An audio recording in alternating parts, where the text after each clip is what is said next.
నమస్తే, welcome to Sakshi business. This is Shahida. భారత వ్యాపార ప్రపంచంలో ఒక అద్భుతమైన విజయ గాథ ఇది. పెద్దగా చదువుకోలేకపోయినా పట్టుదల, ఆలోచన ఉంటే ఎంత పెద్ద స్థాయికి చేరుకోవచ్చో ఈ కథ చెబుతోంది. బికాజీ బ్రాండ్ వెనుక ఉన్న శివ్ రతన్ అగర్వాల్ జీవితం ఎంతో మందికి స్ఫూర్తి. రాజస్థాన్లోని బికానేర్ ప్రాంతానికి చెందిన శివ్ రతన్ అగర్వాల్ సాధారణ కుటుంబం నుంచి వచ్చారు.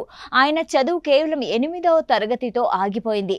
అయినా వ్యాపారం మీద ఉన్న ఆసక్తి, పట్టుదల ఆయన్ను ముందుకు నడిపించాయి.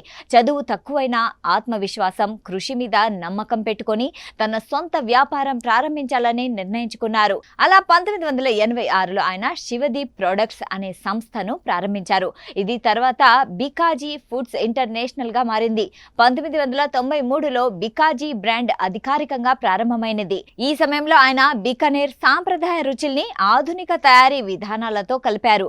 నాణ్యత మీద దృష్టి, కొత్త ఆలోచనలు, పెద్ద స్థాయిలో ఉత్పత్తి చేయాలనే లక్ష్యం కంపెనీని స్థిరంగా ఎదగడానికి సహాయపడ్డాయి. కొంతకాలంలోనే బికాజీ భారతదేశంలోనే ప్రముఖ ప్యాక్డ్ స్నాక్స్ కంపెనీలలో ఒకటిగా మారింది. ఈ సంస్థ విలువ సుమారు 13,430 కోట్ల వరకు చేరింది. దేశంలోనే కాదు, విదేశీ మార్కెట్లలో కూడా తన ఉత్పత్తులతో మంచి స్థానం సంపాదించింది.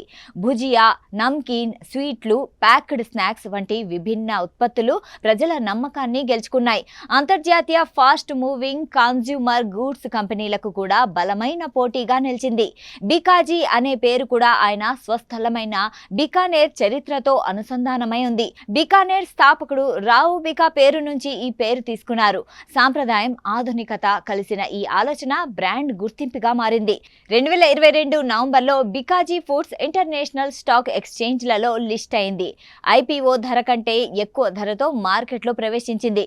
ఇది కంపెనీకి పెద్ద మైలురాయిగా నిలిచింది. 2024లో ఫోర్బ్స్ ప్రపంచ బిలియనీర్ల జాబితాలో శివ్ రతన్ అగర్వాల్ పేరు కూడా చోటు సంపాదించింది. 2026 ఏప్రిల్ 23న ఆయన మరణించడంతో ఒక యుగం ముగిసినట్లయింది. ఆయన నిర్మించిన సంస్థ, ఆయన ఆలోచన ఇంకా జీవించి ఉన్నాయి. ఆయన జీవితం ఒక విషయాన్ని స్పష్టంగా చెబుతోంది.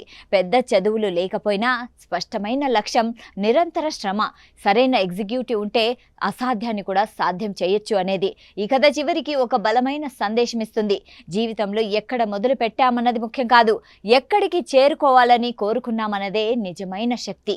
సాక్షి టీవీ ప్రసారాలను నిలిపివేయటం చట్టరీత్యా నేరం. సాక్షి టీవీ ప్రసారాల కోసం మీ స్థానిక కేబుల్ ఆపరేటర్ను వెంటనే సంప్రదించండి. DTHలో, ఇంటర్నెట్లో కూడా సాక్షి టీవీ ప్రసారాలను వీక్షించవచ్చు.